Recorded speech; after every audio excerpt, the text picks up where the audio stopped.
les petits choux, j'espère que vous allez bien. C'est un plaisir pour moi de vous retrouver après cette longue, très longue attente pour une nouvelle vidéo.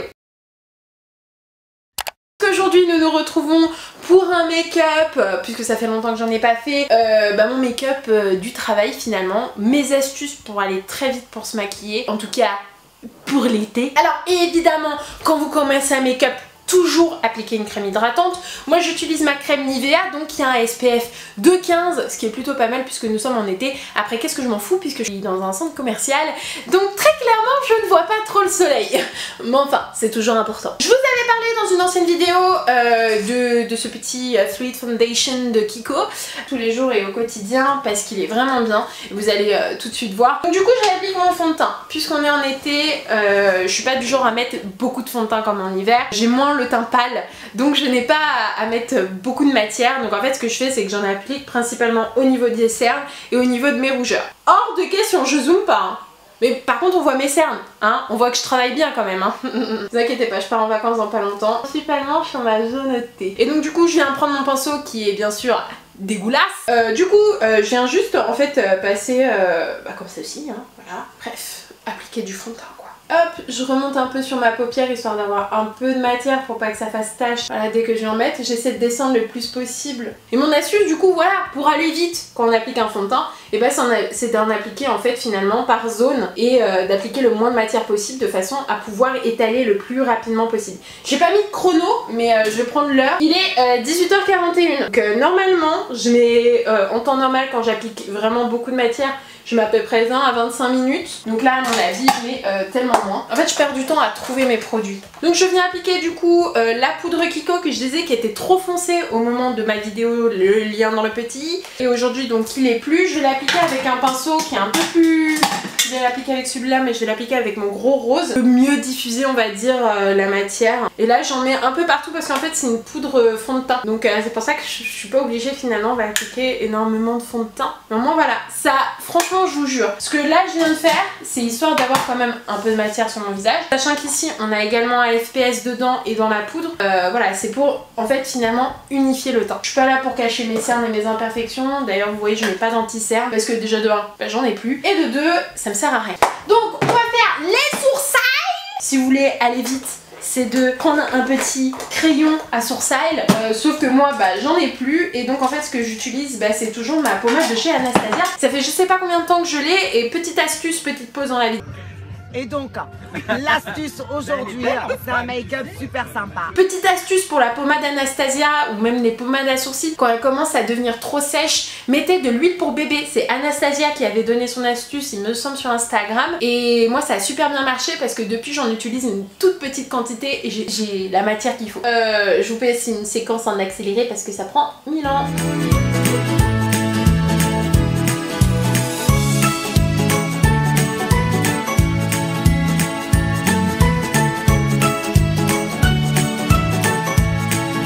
Voilà, tout simplement. Ensuite, eh bien, je viens prendre cette petite palette et je vais mélanger deux couleurs. Donc celle du milieu juste ici et le doré qui est juste là. Parce que justement j'ai pas envie que ce soit trop foncé et le mélange il est super sympa. Hop, je l'applique évidemment au doigt parce que cette palette-ci au pinceau ça marche pas du tout. Je vous conseille pas du tout de l'utiliser au pinceau. Et je viens prendre évidemment ma palette qui date. Donc je vais reprendre la couleur Nudie que vous voyez qui a bien creusé. Hein. Et je viens en fait venir au niveau du creux de paupière en fait. Je viens l'appliquer vraiment ici, à ce niveau là.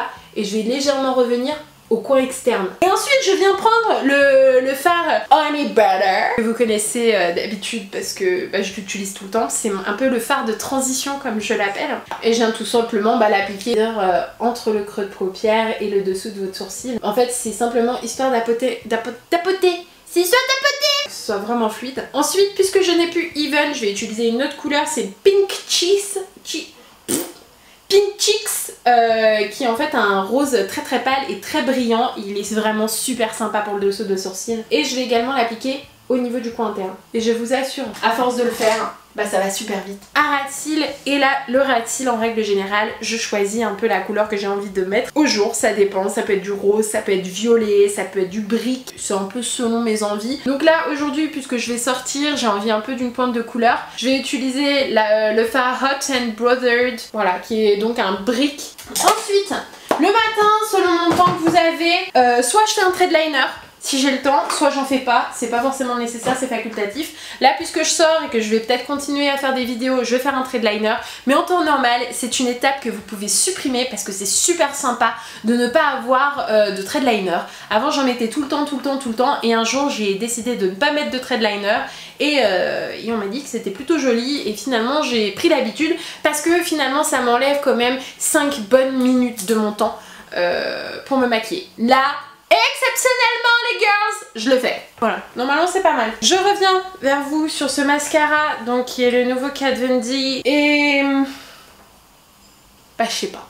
Je trouve pas incroyable le Better Than Sex, il est toujours en haut. Il est moins cher et ça se sent. Il fait beaucoup de chutes. Ce mascara-ci, ouais, il me fait des chutes dans les lunettes. Je le trouve sec en fait comme mascara. Il est pas gras en fait. Comme je m'attendais à ce qu'il soit gras puisqu'il avait apparemment de l'huile ou je sais pas quoi dedans, je le trouve pas du tout, je le trouve sec. Vous savez quoi, j'ai terminé mon Hoola de Benefit qui est un de mes bronzers préférés. Que voilà. Et le Hoola de Benefit, il faut vraiment que je le termine. Super, je fais mes explications, ça coupe. Donc en fait, je viens faire mon creux ici. Et je viens remonter ma matière de façon à ce que ce soit plus naturel et du coup que ça fasse moins too much. Le maquillage, c'est pas que ce qu'on voit sur YouTube, le maquillage c'est aussi tous les jours et c'est important de vous montrer des make-up qu'on fait au quotidien que des magnifiques make-up. Ensuite je viens prendre toujours un peu de matière et je viens en fait en mettre sur mon nez.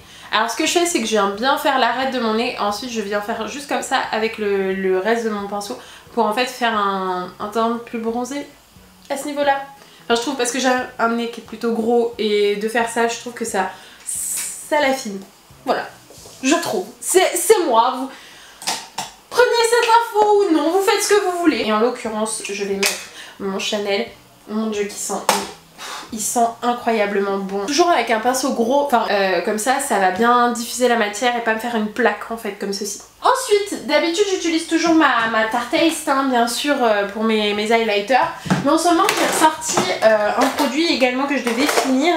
Et comme ceci en fait, c'est un tout petit produit. En fait, si plus vous utilisez de petits produits et vous les mettez dans un petit pot comme ça, en fait dans une petite pochette ou dans quelque chose, vous pouvez tout de suite les piocher et donc ça va super vite. Vous utilisez des produits en palette, les palettes vous les avez à proximité et donc du coup ça va très vite.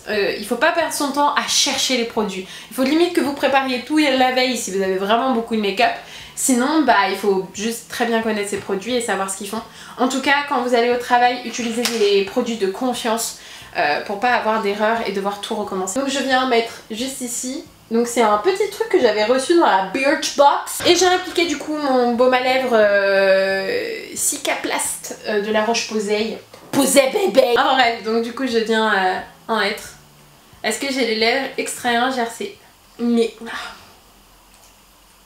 il répare bien les lèvres, donc je m'en fous. Donc du coup, je sais qu'il y a 90% des gens qui ne sont pas abonnés à ma chaîne, donc je vous invite à le faire. C'est gratuit, ça me soutient et ça me permet de pouvoir réaliser aussi mes futurs projets et voilà, c'est tout simplement un soutien, donc n'hésitez pas à vous abonner, à liker, à commenter si cette vidéo elle vous a plu. Et moi je vous dis du coup à la prochaine, portez-vous bien, ciao ciao.